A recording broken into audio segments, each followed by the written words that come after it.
Rising global summit invest Telangana నేపథ్యంలో December 7, 8, 9 తారీఖుల్లో future సిటీలో పెద్ద ఎత్తున మనం ఇన్వెస్ట్మెంట్ సమ్మిట్ జరుపుకోబోతున్నాము. దీనికి సంబంధించిన ఆహ్వాన పత్రాలు సంబంధిత కార్పొరేట్ కంపెనీస్ అందజేస్తారు. ఎందుకంటే వాళ్ళు 4-5 నెలల ముందే సంబంధిత కార్పొరేట్ కంపెనీస్ అందజేస్తారు. ఎందుకంటే వాళ్ళు 4-5 నెలల ముందే వాళ్ళ పర్యటనను ఖరారు చేసుకోవాలి. వాళ్ళ కంపెనీలు వాళ్ళ బోర్డు అప్రూవల్స్, ఇన్వెస్ట్మెంట్స్ని బోర్డులో అప్రూవల్ తీసుకోవాలంటే వాళ్ళకి తగిన సమయం ఇవ్వాలి.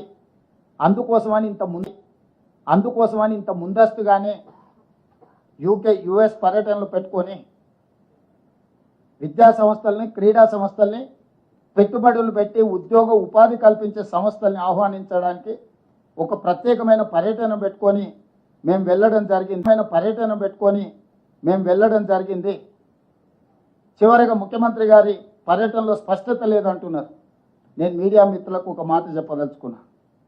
ఎనీ అఫీషియల్ విజిట్ భారత రాయబార కార్యాలయానికి సంబంధించిన అధికారులు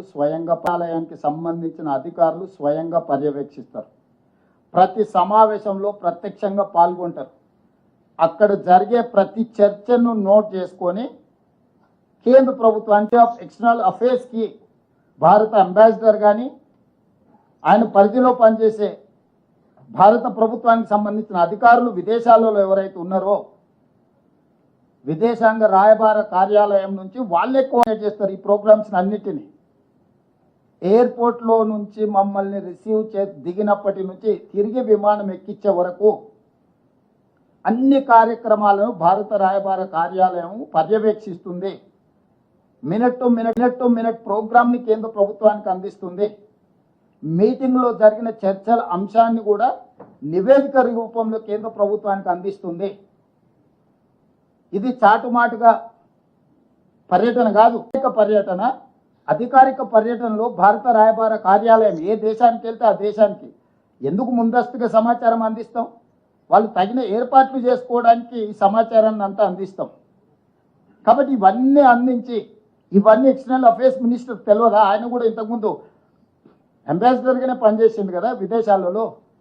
ఇవన్నీ ఎక్స్టర్నల్ అఫేర్స్ మినిస్టర్ తెలియదా? ఆయన కూడా ఇంతకుముందు అంబాసిడర్గానే పనిచేసింది కదా విదేశాలలో. జయశంకర్ గారు గతంలో మంత్రి కాకంటే ముందు విదేశాంగ కార్యదర్శిగా పనిచేసింది కదా. వారికి మొత్తం వివరాలు తెలుసు కదా. ఒక తెలంగాణ రాష్ట్ర ముఖ్యమంత్రి పర్యటనను తిరస్కరిస్తున్నారు అని అంటే సమీక్షించకుండా, తెలంగాణ రాష్ట్ర ముఖ్యమంత్రి పర్యటనను తిరస్కరిస్తున్నారు అని అంటే సమీక్షించకుండా, సమాచారాన్ని సేకరించకుండా, ప్రధానమంత్రిగా దృష్టిలో లేకుంటే ఇలాంటి సంఘటనలు జరుగుతాయా? అంటే చులకన, తెలంగాణ అంటే చిన్నచూపు, తెలంగాణ అంటే వివక్ష. తెలంగాణ అభివృద్ధిని ఏ విధంగా అడ్డుకోవాలని గుజరాతీ నాయకత్వం ఈరోజు కుట్ర చేస్తున్నది.